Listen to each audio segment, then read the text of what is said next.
관세 부과. 그 한 장의 서명으로 500조 원짜리 무역 전쟁이 시작됐다. 2025년 10월 17일 새벽 3시 22분 잠결에 휴대폰 진동이 울렸다. 서울의 새벽은 유난히 조용했다. 바람마저 멈춘 듯했다. 언론은 외쳤다. 정부는 뭐하나? 왜 아무 말이 없나? 하지만 그 침묵 뒤에선 150명의 공무원이 밤을 새웠다. 조약, 조문, 법률. 단어 하나, 문장 하나까지 뜯어보며 마침내 찾아낸 한 문장. 이번 관세는 협정 위반으로 간주함. 새벽의 어둠 속 그 문장은 미국으로 날아갔다. 워싱턴은 멈췄다. 백악관 재검토 착수 발표. 무너졌던 시장이 되살아났다. 숫자가 반전의 신호가 됐다. 전 세계 언론은 외쳤다. 한국 침묵으로 이겼다. 지켜낸 건 8만 개의 일자리. 그리고 500조 원의 시장. 침묵은 두려움이 아니었다. 그것은 전략이었다. 작지만 똑똑한 나라. 그날 한국은 세상에 증명했다. 새벽에 갑자기 울린 핸드폰 진동에 잠에서 깼습니다. 화면엔 로이터 속보가 떠 있었어요. 트럼프 한국 중국산 트럭에 25% 관세 부과 서명이라는 제목이었죠. 손끝이 차갑게 식어가는 게 느껴졌습니다. 이불을 걷어차고 일어났어요. 노트북을 켰습니다. 백악관 공식 홈페이지에 포고문이 올라와 있었죠. 11월 1일부터 시행이라고 적혀 있었습니다. 단 2주의 유예였어요. 심장이 빠르게 뛰기 시작했습니다. 창밖은 아직 깜깜했어요. 10월 중순 새벽 공기는 날카로웠습니다. 커튼 사이로 스며드는 차가운 기운이 목덜미를 스쳤죠. 저는 커피를 내리며 화면을 응시했습니다. 숫자 하나하나가 눈에 박혔어요. 25%라는 수치는 단순한 세금이 아니었습니다. 사실상 시장 퇴출 선고였죠. 한국산 트럭 가격이 즉시 30% 이상 오를 테니까요. 현대차, 기아, 타타데우 상용차까지 모두 타격권에 들어간 상황이었습니다. 숨이 막혔어요. NYT 속보가 이어졌습니다. 트럼프의 무역 전쟁 2.0 동맹국도 예외 없다는 제목이었어요. 기사엔 한국이 중국과 나란히 명시돼 있었죠. 500조 원 규모의 글로벌 관세 폭탄이 터진 겁니다. 저는 그 순간 뭔가 크게 잘못됐다는 걸 느꼈습니다. 저는 곧바로 과거 사례를 검색하기 시작했습니다. 2018년 철강 관세 사태가 가장 먼저 떠올랐어요. 그때도 한국은 미국의 25% 관세 대상 명단에 올랐었죠. 하지만 결과는 지금과 달랐습니다. 당시 한국은 쿼터제로 전환하며 관세를 피해냈어요. 대신 수출 물량을 자율적으로 제한했죠. 일본과 유럽은 협상이 길어졌습니다. 한국만 빠르게 빠져나온 거예요. 차이는 단 하나, 협상 테이블에 앉는 타이밍과 전략이었습니다. 손가락으로 키보드를 두드렸어요. WTO 데이터베이스를 뒤졌습니다. 7조 사망이 화면에 떴죠.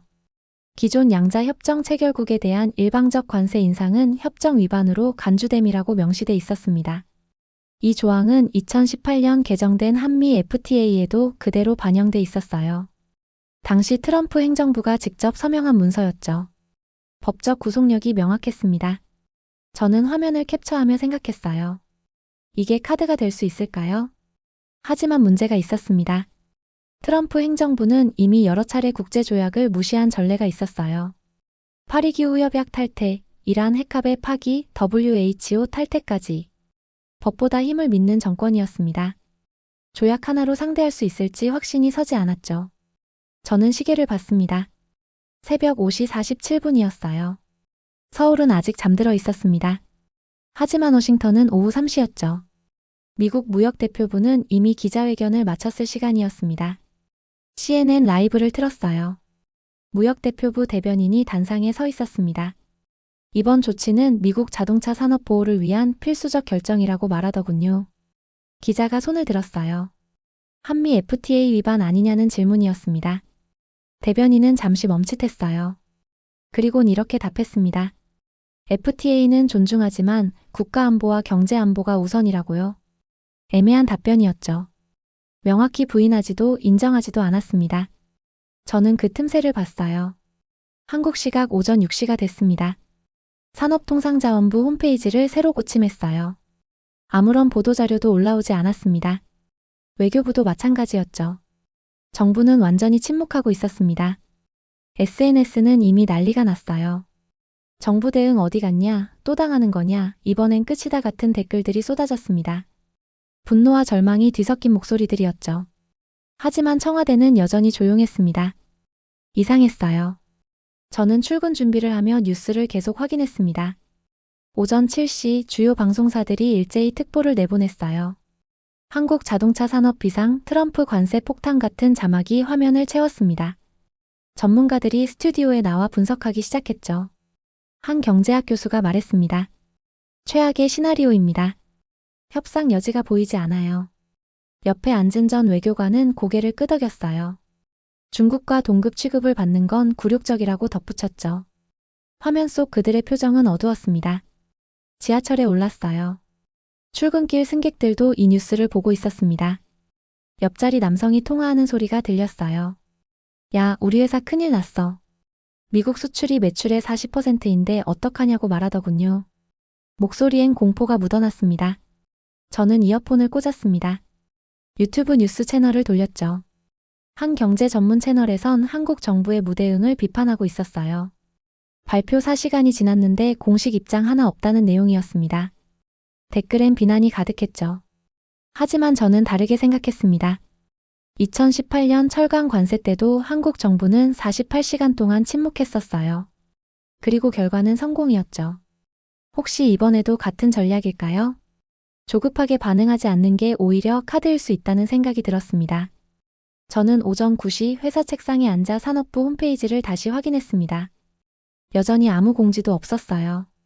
대신 언론 보도만 쏟아지고 있었죠. 정부 대응 미온적, 구체적 계획 전무 같은 제목들이 포털 메인을 장악했습니다. 오전 10시 30분 산업부 장관이 기자들 앞에 섰습니다. 생중계로 지켜봤어요. 장관의 표정은 놀랍게도 평온했습니다. 현재 상황을 면밀히 검토하고 있다고만 말했죠. 추가 질문엔 일체 답하지 않았습니다. 브리핑은 정확히 8분 만에 끝났어요. 기자들은 황당해했습니다. 구체적 대응 방안이 뭐냐는 질문에 적절한 시기에 발표하겠다는 답변만 돌아왔죠. 카메라 앞에서 장관은 고개를 숙이고 퇴장했습니다. 언론은 즉시 비판 모드로 돌입했어요. 8분 브리핑의 굴욕, 속 빈 강정식 대응이라는 기사들이 쏟아졌습니다. SNS 댓글은 더 거셌죠. 나라 망한다, 무능의 극치, 이게 정부냐 같은 반응들이었습니다. 하지만 저는 장관의 눈빛을 기억했습니다. 당황한 표정이 아니었어요. 오히려 계산하는 듯한 눈빛이었죠. 뭔가 준비하고 있다는 느낌이 들었습니다. 침묵에는 이유가 있을 거라고 저는 직감했습니다. 저는 점심시간에 현대차 주가를 확인했습니다. 장 시작과 동시에 급락했어요. 시가 대비 8.7% 하락이었습니다. 기아는 9.2%, 타타데우 상용차는 무려 12.4%가 떨어졌죠. 시장은 이미 최악을 예상하고 있었습니다. 증권가 리포트들이 쏟아져 나왔어요. 목표가 하향 조정, 투자 의견 보류, 실적 전망 악화 같은 표현들이 가득했습니다. 한 애널리스트는 관세가 그대로 시행되면 영업이익 30% 감소 불가피라고 전망했죠. 숫자로 계산해봤습니다. 한국 자동차 업계의 연간 미국 수출액은 약 120조 원이에요. 이 중 트럭 비중이 35%니까 42조 원입니다. 25% 관세가 붙으면 추가 비용만 10조 5천억 원이죠. 감당할 수 없는 규모였습니다. 협력업체까지 고려하면 파급 효과는 더 컸어요. 부품사, 물류사, 정비업체, 딜러사까지 연결된 생태계 전체가 위험에 노출됐습니다. 고용노동부 추산으로 약 8만 2천 개 일자리가 직간접적 영향권에 있었죠. 퇴근길 지하철에서 한 중년 남성의 통화를 엿들었습니다. 내일 비상경영회의 소집됐대. 구조조정 이야기 나올 거래. 그의 목소리는 떨리고 있었어요. 관세 하나가 이렇게 많은 사람들의 삶을 흔들고 있었습니다. 저는 창밖을 바라보며 한숨을 내쉬었습니다. 제시도 찐 다음 챕터 7. 저는 그날 저녁 8시 청와대 주변에서 움직임이 포착됐다는 소식을 접했습니다. 연합뉴스 속보였어요. 국가안보실장, 경제수석, 산업부 장관이 긴급 회의에 들어갔다는 내용이었죠. 회의실 불빛이 밤늦게까지 꺼지지 않았다고 했습니다. 내용은 일체 공개되지 않았어요. 기자들이 청와대 출입구에서 대기했지만 아무도 나오지 않았습니다. 대변인실도 조용했죠. 회의 중이라는 짧은 문자 한 통만 언론사에 전달됐습니다. 저는 2018년 사례를 다시 떠올렸습니다. 당시에도 비슷한 패턴이었어요. 철강 관세 발표 후 한국 정부는 이틀간 침묵했습니다. 그 사이 비공개 회의가 10차례 이상 열렸죠. 전략을 짜는 시간이었던 겁니다. 밤 11시가 넘어서야 회의가 끝났다는 소식이 들렸어요. 참석자들은 뒷문으로 빠져나갔습니다. 한 관계자는 기자들에게 내일 오전 중 입장 발표 예정이라고만 했죠. 구체적 내용은 함구했습니다. SNS는 여전히 들끓고 있었어요. 이제야 회의하냐, 너무 늦었다. 미국은 이미 시행 절차 밟는데 같은 반응들이었습니다.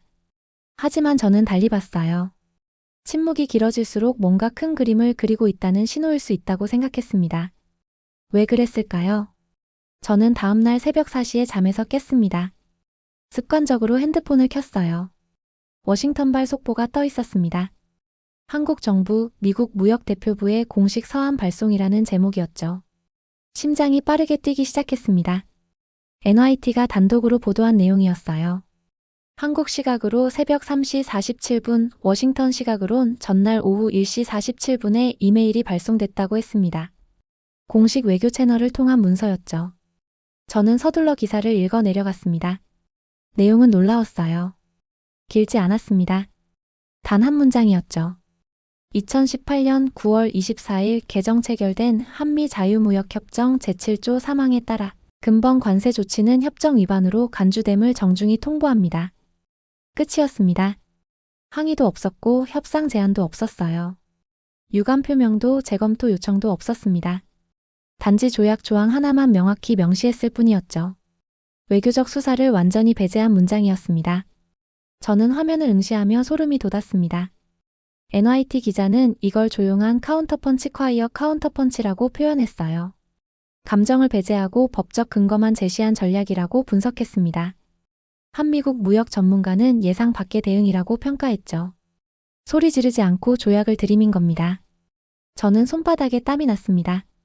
이건 외교적 도박이었어요.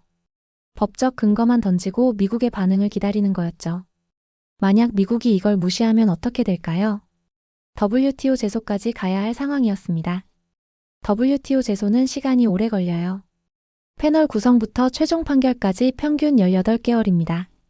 그 사이 한국 기업들은 25% 관세를 그대로 떠안아야 하죠. 손실은 눈덩이처럼 불어날 겁니다. 리스크가 너무 컸습니다. 하지만 동시에 강력한 카드이기도 했어요. 2018년 FTA는 트럼프 행정부가 직접 서명한 문서였습니다. 당시 트럼프는 미국에 유리한 협정이라고 자랑했었죠. 자기가 맺은 조약을 스스로 어기는 셈이 되는 겁니다. 저는 과거 WTO 판례를 검색했습니다. 비슷한 사안이 17건 있었어요. 이 중 일방적 관세 인상을 제소한 사례는 15건이었고 제소국이 승소한 경우가 12건이었습니다. 승소율 80%였죠. 한국이 이길 확률이 높았습니다. 문제는 시간이었습니다. 18개월을 버틸 수 있느냐는 거였어요. 현대차와 기아는 버틸 수 있을지 몰라도 협력업체들은 어려웠습니다. 중소기업들은 6개월만 버티기도 힘들죠. 저는 계산기를 두드리며 불안감을 느꼈습니다. 저는 오전 7시 백악관 반응을 기다렸습니다. 미국은 아직 아무 말도 하지 않았어요. 무역대표부 홈페이지도 조용했습니다.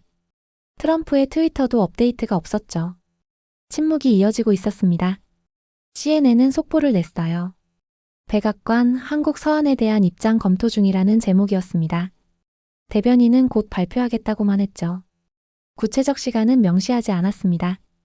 시간이 흐를수록 긴장감이 높아졌습니다. 한국 증시가 열렸어요. 전문가들은 추가 하락을 예상했습니다. 그런데 놀라운 일이 벌어졌죠. 현대차가 상승 출발했습니다. 시가 대비 3.2% 올랐어요. 기아도 2.8% 상승이었습니다. 시장이 한국 정부의 전략을 긍정적으로 본 겁니다. 증권가 분석이 바뀌기 시작했어요. 법적 대응 전략 유효, 협상력 확보 가능성, WTO 승소 확률 높음 같은 리포트들이 나왔습니다. 한 애널리스트는 침묵의 24시간이 전환점이라고 평가했죠. 저는 차트를 응시했습니다. 거래량도 급증하고 있었어요. 외국인 투자자들이 매수에 나섰습니다. 시장은 한국이 이길 수 있다고 베팅하기 시작한 거였죠. 숫자는 거짓말하지 않습니다. 저는 조심스럽게 희망을 품기 시작했습니다. 저는 오전 10시 백악관 브리핑룸 생중계를 켰습니다. 무역대표부 대변인이 단상에 올랐어요. 표정이 굳어 있었습니다. 손에 든 종이를 내려다보더니 천천히 입을 열었죠. 한국 정부가 제기한 FTA 조항 관련하여 그가 말을 이었습니다. 우리는 이를 진지하게 검토하고 있습니다. 진지하게라는 단어에 힘이 들어가 있었어요. 이건 단순히 흘려버리는 게 아니라는 신호였습니다. 기자들이 손을 들었어요. 관세 조치를 철회할 의향이 있느냐는 질문이 날아왔습니다. 대변인은 잠시 멈칫했죠. 현재 법무팀과 협의 중입니다. 조만간 입장을 발표하겠습니다. 라고 답했습니다. 법무팀이라는 단어가 중요했어요. 이건 정치적 판단이 아니라 법적 검토를 하고 있다는 뜻이었습니다. 한국이 제시한 조약 조항이 실제로 효력이 있는지 확인하는 거였죠. 저는 화면을 보며 숨을 죽였습니다. 브리핑은 15분 만에 끝났습니다. 대변인은 추가 질문을 받지 않고 퇴장했어요. 하지만 그 짧은 시간 동안 중요한 신호가 전달됐습니다. 백악관이 흔들리고 있다는 신호였죠. 한국의 한 줄짜리 이메일이 워싱턴을 움직이기 시작한 겁니다. 저는 점심시간에 워싱턴 포스트 기사를 발견했습니다. 백악관 내부 긴급회의 소집이라는 제목이었어요. 익명의 관계자가 제보한 내용이었죠. 한국 서한을 받은 지 3시간 만에 법무팀이 소집됐다고 했습니다. 회의는 새벽에 열렸다고 해요. 워싱턴 시각으로 오후 5시 퇴근 시간이 지난 후였습니다. 누군가 급하게 법률 전문가들을 불러 모은 거였죠. 회의는 밤 10시까지 이어졌다고 했습니다. 5시간 동안 뭘 논의했을까요? 기사엔 회의록 일부가 인용돼 있었어요. 한미 FTA 7조 사망 법적 구속력 재검토 필요라는 문구가 등장했습니다. WTO 제소 시 미국 패소 가능성 검토라는 항목도 있었죠. 백악관이 진지하게 고민하고 있다는 증거였습니다. 한 참석자는 이렇게 말했다고 합니다. 한국은 조용히 우리 급소를 찔렀다. 감정적 항의나 협상 요구가 아니라 법적 근거만 제시한 게 오히려 효과적이었다는 분석이었어요. 소리 지르지 않은 게 더 강력했던 겁니다. 저는 그 문장을 다시 읽었습니다. 조용히 급소를 찔렀다. 맞는 표현이었어요. 한국은 감정을 배제하고 가장 날카로운 칼날을 골랐습니다. 바로 미국이 스스로 서명한 조약이었죠. 이건 피할 수 없는 카드였습니다. 제시도 찐 다음 챕터 13. 저는 오후 2시 일본 반응을 확인했습니다. 니케이 신문이 긴급 기사를 냈어요. 한국의 선제 대응, 일본의 교훈이라는 제목이었죠. 일본도 같은 관세 위협을 받고 있었지만 아직 대응하지 못한 상황이었습니다. 기사는 한국과 일본의 차이를 분석했어요. 일본 정부는 발표 직후 유감을 표명한다는 외교적 수사만 내놓았습니다. 구체적 법적 근거는 제시하지 않았죠. 한국보다 24시간 빨리 반응했지만 효과는 없었다고 했습니다. 한 일본 외교관은 익명으로 이렇게 말했어요. 우리는 감정적으로 반응했고 한국은 전략적으로 반응했다. 침묵의 가치를 몰랐다는 자조적 평가였습니다. 일본 정부 내부에서 한국 방식을 연구하기 시작했다고 했죠. 도쿄 증시 반응도 달랐습니다. 도요타와 혼다 주가는 계속 하락세였어요. 투자자들은 일본 정부의 대응을 신뢰하지 않았습니다. 반면 한국 자동차주는 상승세를 이어가고 있었죠. 시장은 정직했습니다. 저는 댓글창을 내렸어요. 일본 네티즌들의 반응이 흥미로웠습니다. 한국에게 배워야 한다. 우리 정부는 왜 저렇게 못하나 같은 댓글들이 많았죠. 라이벌 국가에서 배워야 한다는 자각이 퍼지고 있었습니다. 전략의 차이가 결과의 차이를 만들고 있었어요. 저는 오후 3시 40분 결정적 순간을 목격했습니다. 로이터 속보가 떴어요. 백악관 한국산 트럭 관세 조치 재검토 착수라는 제목이었습니다. 손이 떨렸어요. 화면을 3번 다시 확인했습니다. 성명문 전문이 공개됐어요. 미국 정부는 한국 정부가 제기한 한미 FTA 관련 사항을 진지하게 검토하고 있다는 내용이었습니다. 기존 무역협정의 조항들을 충분히 고려할 것이라는 문구도 들어가 있었죠. 이건 사실상 한국의 논리를 인정한 거였습니다. 재검토라는 단어는 외교 언어로 철회 가능성을 의미했어요. 24시간도 안 돼서 미국 입장이 바뀐 겁니다. 저는 화면을 보며 믿기지 않았습니다. CNN이 즉각 분석 기사를 냈어요. 한국의 법적 압박이 효과를 봤다는 제목이었습니다. 전문가들이 스튜디오에 나와 설명했죠. 한국은 감정이 아닌 조약으로 싸웠고 미국은 그걸 무시할 수 없었다고 말했습니다. 주요 방송사들이 일제히 속보를 띄웠습니다. 관세 철회 수순, 한국 외교 승리, 침묵의 전략 통했다 같은 자막들이었어요. 불과 30시간 전만 해도 정부 무능을 외치던 같은 방송사들이었죠. 저는 아이러니를 느끼며 화면을 응시했습니다. 저는 곧바로 현대차 주가를 확인했습니다. 상한가 직전까지 치솟고 있었어요. 장중 상승률 12.3%였습니다.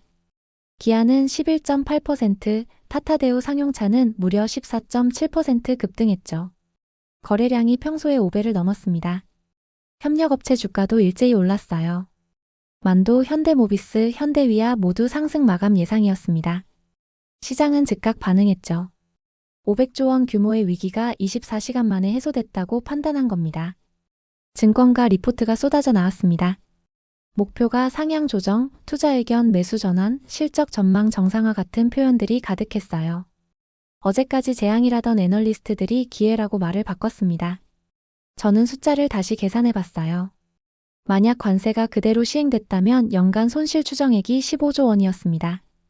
이게 한 통의 이메일로 사라진 거죠. 시간으로 치면 24시간, 비용으로 치면 이메일 발송 비용 0원이었습니다. 퇴근길 지하철이 시끌벅적했어요. 사람들이 뉴스를 보며 이야기하고 있었습니다. 정부가 제대로 했네, 조용히 이긴 거였어 같은 말들이 들렸죠. 이틀 전 같은 장소에서 들었던 절망의 목소리들과는 완전히 달랐습니다. 저는 창밖을 바라보며 미소 지었습니다. 저는 그날 저녁 해외 언론 반응을 정리했습니다. NYT는 일면 톱기사로 다뤘어요. 한국 조용한 승리로 트럼프 관세 뒤집다는 제목이었습니다. 기사는 한국의 전략을 침묵의 외교 사일런트 디플로머시라고 명명했죠. 파이낸셜 타임스는 더 깊이 파고들었어요. 24시간의 침묵이 핵심이었다고 분석했습니다. 만약 한국이 즉각 반응했다면 협상 테이블로 끌려갔을 거라고 했죠. 침묵이 주도권을 지켜줬다는 평가였습니다. BBC는 다른 각도로 접근했어요. 작은 나라의 스마트 파워라는 제목이었습니다. 군사력도 경제 규모도 아닌 법적 정확성으로 초강대국과 싸운 사례라고 했죠. 이게 21세기 외교의 새로운 모델이 될 수 있다고 분석했습니다. 독일 슈피겔은 유럽에 경고했습니다. 한국 사례를 배워야 한다는 내용이었어요. 유럽연합도 미국과 여러 무역 갈등을 겪고 있는데 감정적 대응보다 법적 대응이 효과적이라고 조언했습니다. 로이터는 코리어 윈즈 콰이어틀리라는 표현을 썼어요. 조용히 이겼다는 뜻이었습니다. 이 표현이 전 세계 언론에 인용되기 시작했죠. 함성보다 침묵이 강했던 순간이었습니다. 저는 스크랩하며 이 문장을 여러 번 되뇌었습니다. 그날 오전 산업부 브리핑룸을 찾았습니다. 전날과는 완전히 다른 분위기였어요. 기자들이 빼곡히 들어차 있었습니다. 카메라 수만 30대가 넘었죠. 플래시가 쉴 새 없이 터졌습니다. 장관이 단상에 올랐어요. 표정은 여전히 담담했습니다. 미국 측으로부터 긍정적 신호를 받았다고 말했죠. 구체적 내용은 공개하지 않았습니다. 외교 채널을 통해 계속 협의 중이라고만 덧붙였어요. 기자가 손을 들었습니다. 침묵 전략이 의도된 것이냐는 질문이었어요. 장관은 잠시 멈칫했습니다. 그리곤 이렇게 답했죠. 모든 대응은 신중하게 계획됐습니다. 조약은 감정보다 강합니다. 짧은 답변이었지만 핵심을 담고 있었어요. 침묵은 우연이 아니라 전략이었다는 걸 인정한 겁니다. 감정적 반응 대신 법적 근거로 맞섰다는 것도 명확히 밝혔죠. 브리핑룸에 박수가 터져나왔습니다. 저는 복도에서 한 실무진과 마주쳤어요. 그는 눈이 충혈돼 있었습니다. 사흘밤을 새웠다고 했죠. 침묵 뒤엔 밤을 지새운 분석팀이 있었던 겁니다. 150명의 공무원과 30명의 법률 전문가가 투입됐다고 했습니다. 조약 조항 하나하나 검토했습니다. 그의 목소리는 떨렸어요. 어떤 문구가 가장 강력한지, 어떤 타이밍이 최적인지 시뮬레이션 돌렸습니다. 한 줄짜리 이메일 뒤에 이런 노력이 숨어 있었던 거죠. 저는 고개를 숙였습니다. 저는 오후에 타임라인을 정밀하게 재구성해 봤습니다. 시간 단위로 쪼개보니 전략의 정교함이 더 선명히 보였어요. 이건 즉흥이 아니라 치밀한 설계였습니다. 10월 17일 새벽 3시 트럼프 포고문 발표. 오전 9시까지 한국 정부 반응 없음. 이 6시간 동안 청와대 상황실에선 1차 긴급 분석이 진행됐다고 합니다. 포고문 전문 검토, WTO 조항 대조, 과거 사례 분석이 이뤄졌죠. 오전 10시 산업부 외교부 법무부 합동 태스크포스 가동. 2018년 FTA 개정안 전문을 조항별로 재검토했습니다. 오후 3시 7조 사망이 가장 강력한 근거라는 결론이 났어요. 이 조항은 일방적 관세 인상을 명시적으로 금지하고 있었습니다. 오후 5시 법무팀이 WTO 제소 시뮬레이션 돌렸습니다. 과거 판례 17건을 분석한 결과 승소 확률 82%가 나왔어요. 저녁 8시 이메일 초안 작성 시작. 초안은 처음에 세 문단이었다고 합니다. 밤 11시 국가안보실 최종 검토 회의. 초안이 대폭 수정됐어요. 유감을 표명하며라는 외교적 수사가 전부 삭제됐습니다. 재검토를 요청한다는 표현도 빠졌죠. 남은 건 조약 조항 하나뿐이었습니다. 가장 날카롭게 다듬어진 한 문장이었습니다. 제시도 찐 다음 챕터 19. 저는 발송 타이밍에 주목했습니다. 다음 날 새벽 4시, 정확히는 3시 47분에 이메일이 발송됐어요. 워싱턴 시각으론 오후 1시 47분이었습니다. 미국 무역대표부 근무 시간이 오후 5시에 끝나니까 퇴근 3시간 전이었죠. 이 타이밍은 계산된 거였습니다. 너무 이르면 묻힐 수 있고 너무 늦으면 다음 날로 넘어가죠. 퇴근 직전에 던져서 담당자들이 주말 내내 고민하게 만든 겁니다. 금요일 오후였으니까 주말이 48시간이나 남아 있었어요. 한 외교 전문가는 이렇게 분석했습니다. 심리전의 정수다. 주말 동안 백악관 법무팀은 쉴 수 없었을 거라고 했어요. 월요일 아침 대통령에게 보고해야 하는데 법적 근거가 명확하니까 고민이 깊어졌을 거라고 했죠. 실제로 워싱턴 포스트 보도에 따르면 토요일 새벽에도 법무팀 회의가 열렸다고 합니다. 주말 긴급 소집이었어요.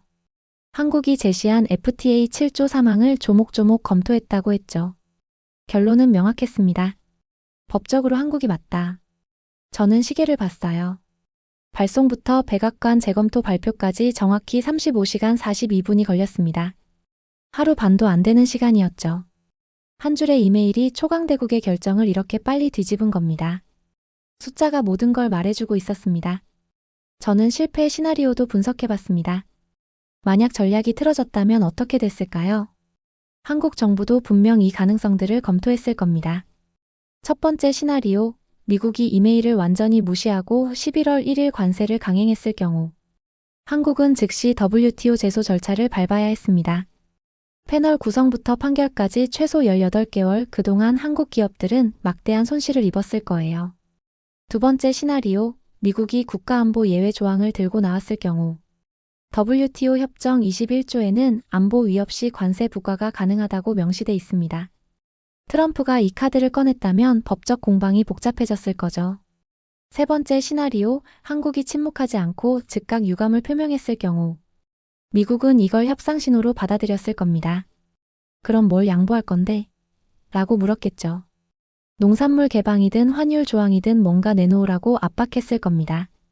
네 번째 시나리오, 언론과 여론이 정부를 더 강하게 압박했을 경우 왜 가만히 있냐는 비판에 못 이겨 조급하게 움직였다면 전략이 무너졌을 거예요.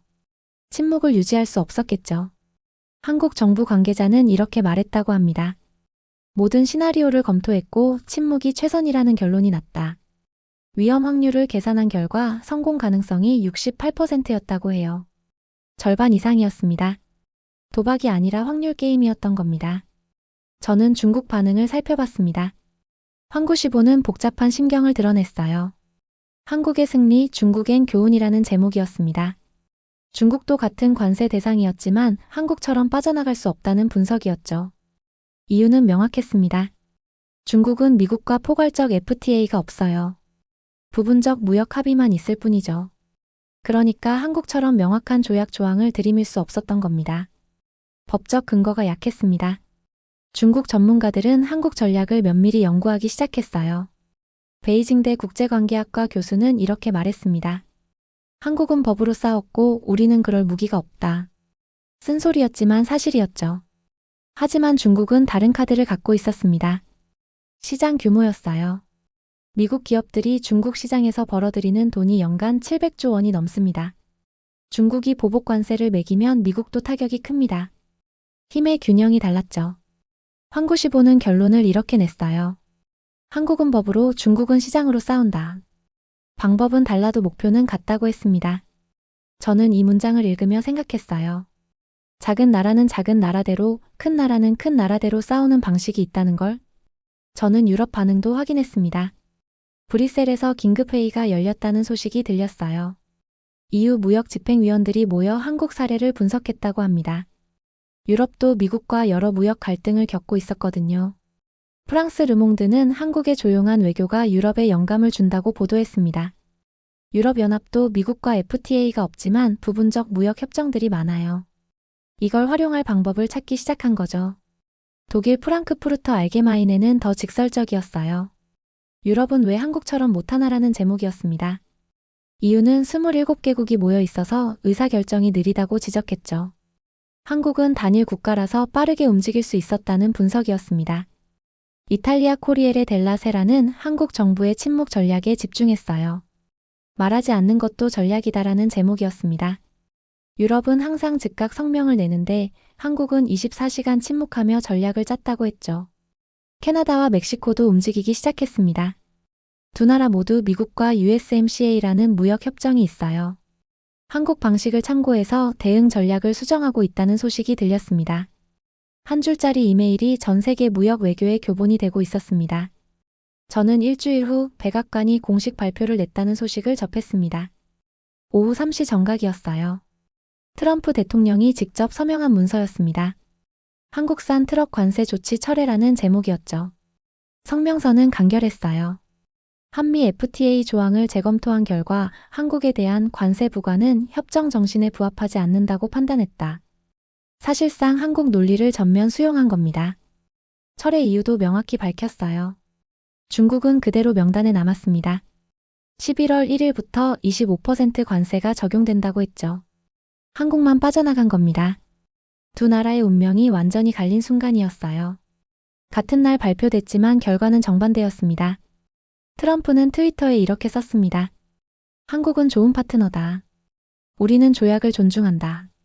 짧은 문장이었지만 의미는 컸어요. 자신이 깐 체면을 지키면서도 한국에게 명분을 준 거였죠. 저는 화면을 보며 안도의 한숨을 내쉬었습니다. 500조 원 규모의 위기가 완전히 해소됐어요. 포고문 발표부터 철회까지 정확히 8일이 걸렸습니다. 그 8일 동안 한국은 단 한 번도 목소리를 높이지 않았죠. 침묵으로 이긴 8일이었습니다. 저는 그날 저녁 현대차 본사 앞을 지나갔습니다. 직원들이 환한 표정으로 퇴근하고 있었어요. 일주일 전만 해도 이곳은 불안으로 가득했습니다. 지금은 완전히 달랐죠. 로비에 붙은 대형 화면에 뉴스가 흐르고 있었어요. 한국 외교 승리, 관세 완전 철회라는 자막이었습니다. 직원들이 그 화면을 올려다보며 이야기를 나누고 있었죠. 안도와 자부심이 섞인 표정들이었습니다. 한 팀장급 직원이 동료들과 걸어 나왔어요. 그의 목소리가 들렸습니다. 미국 법인에서 축하 메시지 엄청 왔대. 현지 직원들도 다 좋아한다던데. 관세가 붙었다면 미국 현지 한국인 직원들도 구조조정 대상이 될 뻔했죠. 숫자로 다시 정리해봤습니다. 연간 미국 트럭 수출액 42조 원, 추정 손실액 15조 원, 관련 일자리 8만 2천 개. 이 모든 게 지켜졌어요. 한 통의 이메일과 8일간의 침묵으로 말이죠. 본사 건물에서 불빛이 하나둘 꺼지기 시작했습니다. 평범한 퇴근 풍경이었어요. 하지만 이 평범함을 지키기 위해 누군가는 밤을 새웠고 누군가는 침묵을 지켰습니다. 저는 그 건물을 바라보며 고개를 숙였습니다. 제시도 찐 다음 챕터 25. 저는 한 달 후 이 사건을 돌아봤습니다. 11월 중순이었어요. 낙엽이 거리를 뒤덮고 있었습니다. 그 사이 세상은 많이 달라져 있었죠. 한국의 전략이 교과서가 되고 있었습니다. 하버드 케네디 스쿨에서 이 사례를 교재로 채택했다는 소식이 들렸어요. 21세기 스마트 파워의 신뢰라는 제목으로 수업이 개설됐다고 합니다. 학생들이 한국 정부의 타임라인을 분석하며 토론한다고 했죠. 싱가포르 리카뉴 공공정책대학원도 비슷한 강좌를 열었습니다. 작은 국가의 전략 외교라는 과목이었어요. 첫 살의 연구가 바로 한국의 관세 대응이었습니다. 교수는 침묵의 가치를 강조했다고 해요. 워싱턴의 한 싱크탱크는 보고서를 냈습니다. 제목이 코리어즈 콰이어 빅터리 레선즈 포 미덜 파워즈였어요. 중견국들이 강대국과 싸우는 방법을 분석한 내용이었죠. 핵심은 세 가지였습니다. 침묵, 법적 근거, 정확한 타이밍. 저는 그 보고서를 읽으며 생각했습니다. 한국은 이번에 새로운 외교 모델을 만들었구나. 소리 지르지 않아도 힘이 약해도 똑똑하게 싸우면 이길 수 있다는 걸 보여준 거죠. 이건 단순한 승리가 아니라 패러다임의 전환이었습니다. 저는 산업부에서 발간한 내부 보고서를 입수했습니다. 비공개 문서였지만 일부가 언론에 공개됐어요. 10.17 관세 대응 백서라는 제목이었습니다. 전 과정이 상세히 기록돼 있었죠. 보고서는 실패 확률 32%로 시작했습니다. 성공이 보장되지 않았다는 얘기였어요. 하지만 다른 선택지들의 실패 확률은 더 높았다고 합니다. 즉각 항의는 78%, 협상 테이블 착석은 65%였죠. 가장 흥미로운 건 침묵 유지 시나리오였습니다. 24시간 침묵, 48시간 침묵, 72시간 침묵을 각각 시뮬레이션 했대요. 24시간이 최적이라는 결론이 났습니다. 더 길면 여론 압박을 못 버티고 더 짧으면 전략 수립이 불충분했죠. 이메일 문구도 17번 수정됐다고 합니다. 처음엔 세 문단 250단어였어요. 최종본은 한 문장 32단어였습니다. 불필요한 수사를 전부 제거한 거죠. 조약 위반이라는 핵심만 남겼습니다. 보고서 마지막 페이지에 이런 문장이 있었어요. 외교는 감정이 아니라 계산이다. 침묵은 나약함이 아니라 전략이다. 저는 그 문장을 밑줄 그으며 여러 번 읽었습니다. 이게 이번 승리의 본질이었습니다. 저는 12월 국회 외교통일위원회 청문회를 지켜봤습니다. 야당 의원이 산업부 장관에게 질문했어요. 침묵 전략이 위험하지 않았냐는 내용이었습니다. 장관은 침착하게 답했죠. 위험했습니다. 하지만 계산된 위험이었습니다. 그는 자료를 꺼냈어요. 우리는 68%의 성공 확률을 계산했고 실제로 성공했습니다. 만약 즉각 반응했다면 22%밖에 안 됐습니다. 숫자로 설명한 겁니다. 또 다른 의원이 물었습니다. 언론과 여론의 비판을 어떻게 견뎠냐고요? 장관은 잠시 멈칫했어요. 그리곤 솔직하게 답했습니다. 견디기 힘들었습니다. 하지만 옳은 전략을 포기할 순 없었습니다. 청문회는 3시간 동안 이어졌습니다. 질문이 이어질수록 장관의 답변은 더 구체적이 됐어요. 법무팀 구성, 시뮬레이션 방법, 이메일 작성 과정까지 상세히 설명했죠.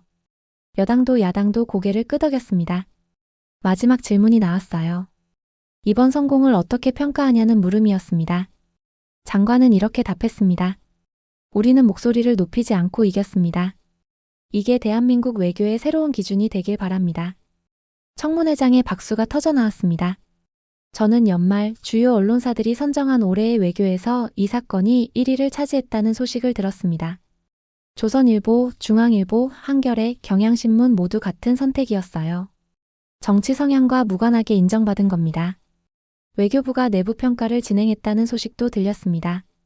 10.17 대응 모델을 표준화한다고 했어요. 앞으로 비슷한 상황이 생기면 이 프레임워크를 적용한다는 거죠.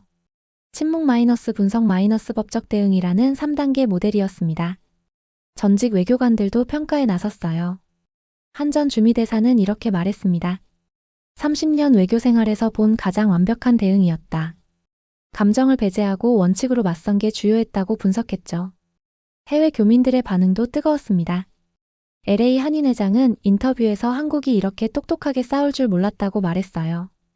미국에 사는 한국인들이 자부심을 느꼈다고 했습니다. 조용히 이긴 승리가 더 자랑스러웠다고 했죠. 저는 댓글창을 내렸습니다. 이게 진짜 외교다. 소리 지르는 게 능사가 아니다. 계산된 침묵이 최고의 무기 같은 반응들이 가득했어요. 국민들도 이제 알게 된 겁니다. 조용한 승리의 가치를 말이죠. 저는 2026년 1월 새해 첫날 이 사건을 다시 정리했습니다. 겨울 햇살이 창문으로 들어왔어요. 따뜻했습니다. 지난 석 달간의 여정을 떠올렸죠. 한 통의 이메일, 32개 단어, 24시간의 침묵. 이게 500조 원 위기를 막아낸 무기였습니다. 군사력도 아니고 경제보복도 아니고 외교적 압박도 아니었어요. 그저 조약 조항 하나를 정확히 제시한 것뿐이었습니다. 세계는 이 사건을 기억할 겁니다. 작은 나라가 큰 나라를 이긴 이야기로요. 하지만 본질은 크기가 아니었어요. 똑똑함과 침착함이었습니다. 감정을 억제하고 원칙을 지킨 결과였죠. 저는 그날 받았던 첫 뉴스 알림을 다시 열어봤습니다. 트럼프 한국산 트럭에 25% 관세 부과. 이 문장을 봤을 때 느꼈던 절망이 떠올랐어요. 하지만 지금은 다릅니다. 그 절망은 승리로 바뀌었죠. 현대차 주가는 당시보다 18% 올랐습니다. 협력업체들도 회복했어요. 8만 개 일자리가 지켜졌고 42조 원 수출 시장이 유지됐습니다. 숫자가 모든 걸 증명하고 있었습니다. 침묵은 나약함이 아니라 전략이었다는 걸요. 저는 창밖을 바라봤습니다. 서울 거리가 내려다 보였어요. 평범한 일상이 흐르고 있었습니다. 사람들은 출근하고 차들은 달리고 삶은 계속됐죠. 이 평범함을 지키기 위해 누군가는 밤을 새웠습니다. 목소리를 높이지 않아도 싸움은 이길 수 있습니다. 데이터와 조약 그리고 침묵의 전략이 강대국의 결정을 바꿀 수 있어요. 한국은 그날 세계에 이걸 증명했습니다. 150명의 공무원이 사흘밤을 새웠고 30명의 법률 전문가가 조약을 분석했습니다. 17번의 수정 끝에 한 문장이 완성됐어요. 그 한 문장이 초강대국을 움직였죠. 저는 키보드 위에 손을 얹었습니다. 따뜻했어요. 이 이야기를 기록해야겠다고 생각했습니다. 소리 지르지 않고 이긴 전쟁을, 침묵으로 승리한 외교를, 계산된 전략이 만든 기적을 말이죠. 그날 한국은 세상에 메시지를 남겼습니다. 우리는 작지만 똑똑하다. 약하지만 전략적이다. 조용하지만 강하다. 500조 원의 위기 앞에서 침묵했던 그 24시간을 세상은 영원히 기억할 겁니다. 한 줄의 메일이 역사를 바꾼 순간을요. 저는 화면을 껐습니다. 겨울 햇살이 책상을 비추고 있었어요. 새로운 하루가 시작되고 있었습니다. 평범하지만 소중한 침묵이 지켜낸 일상이었습니다.